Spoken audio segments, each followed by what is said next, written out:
Esdras, chapitre 6. Alors le roi Darius donna l'ordre de faire des recherches dans le bâtiment des archives où l'on déposait les trésors à Babylone.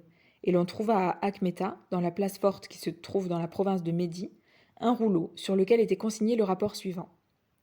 La première année de son règne, le roi Cyrus a donné l'ordre que voici concernant la maison de Dieu à Jérusalem. Que le temple soit reconstruit pour être un endroit où l'on offre des sacrifices, et qu'il ait de solides fondations. Il aura 30 mètres de haut et de large, 3 rangées de pierres de taille et une rangée de bois neuf. Les frais seront pris en charge par le palais royal. De plus, on rendra les ustensiles en or et en argent de la maison de Dieu que Nebuchadnezzar avait enlevés du temple de Jérusalem et amenés à Babylone. Chacun retrouvera sa place au temple de Jérusalem, on les déposera dans la maison de Dieu. Darius ordonna alors: Maintenant, Tatnaï, toi qui es gouverneur de la région située à l'ouest de l'Euphrate, Shethar-Boznaï et vos associés d'Apharsac, qui habitaient cette région, tenez-vous loin de cet endroit. Laissez les travaux de cette maison de Dieu se poursuivre.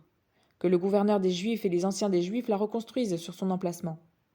Voici l'ordre que je donne concernant la manière dont vous devrez vous comporter envers ces anciens des Juifs pour la construction de cette maison de Dieu. On prendra sur les biens du roi provenant des taxes de la région située à l'ouest de l'Euphrate pour rembourser exactement les frais de ces hommes, afin qu'il n'y ait pas d'interruption des travaux. Les éléments nécessaires pour offrir des holocaustes au Dieu du ciel, jeunes taureaux, béliers et agneaux, blé, sel, vin et huile, seront livrés sur leur demande aux prêtres de Jérusalem jour après jour. Faites cela sans négligence, afin qu'ils offrent des sacrifices dont l'odeur est agréable au Dieu du ciel, et qu'ils prient pour la vie du roi et de ses fils. Et voici l'ordre que je donne concernant tout homme qui modifiera ce décret. On arrachera une poutre à sa maison, on la dressera pour l'y empaler, et l'on fera de sa maison un tas de décombres. Que le Dieu qui fait résider son nom à cet endroit renverse tout roi et tout peuple qui chercherait à modifier ce décret, à détruire cette maison de Dieu à Jérusalem. C'est moi, Darius, qui ai donné cet ordre, qu'il soit fidèlement appliqué. Tatnaï, gouverneur de la région située à l'ouest de l'Euphrate, Shethar-Boznaï et leurs associés se conformèrent fidèlement à l'ordre que leur avait envoyé le roi Darius.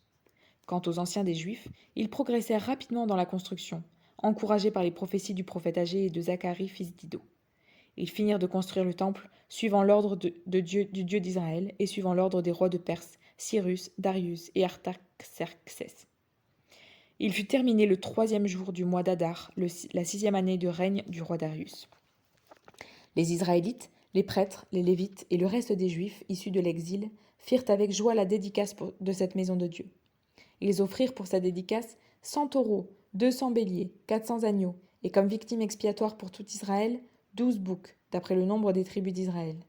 Ils mirent en place les prêtres selon leur classe et les Lévites selon leur division, pour le service de Dieu à Jérusalem, conformément à ce qui est écrit dans le livre de Moïse. Les Juifs issus de l'exil célébrèrent la Pâque le 14e jour du 1er mois. En effet, les prêtres et les Lévites s'étaient purifiés ensemble, tous étaient purs. Ils sacrifièrent l'agneau pascal pour tous les Juifs issus de l'exil, pour leurs frères, les prêtres, et pour eux-mêmes. Les Israélites revenus d'exil mangèrent le repas de la Pâque, de même que tous ceux qui avaient pris leur distance avec les pratiques impures des nations installées dans le pays, et s'étaient joints à eux pour rechercher l'Éternel, le Dieu d'Israël. Ils célébrèrent avec joie pendant 7 jours la fête des pains sans levain, car l'Éternel les avait réjouis en disposant le roi d'Assyrie à les soutenir dans les travaux de la maison de Dieu, du Dieu d'Israël.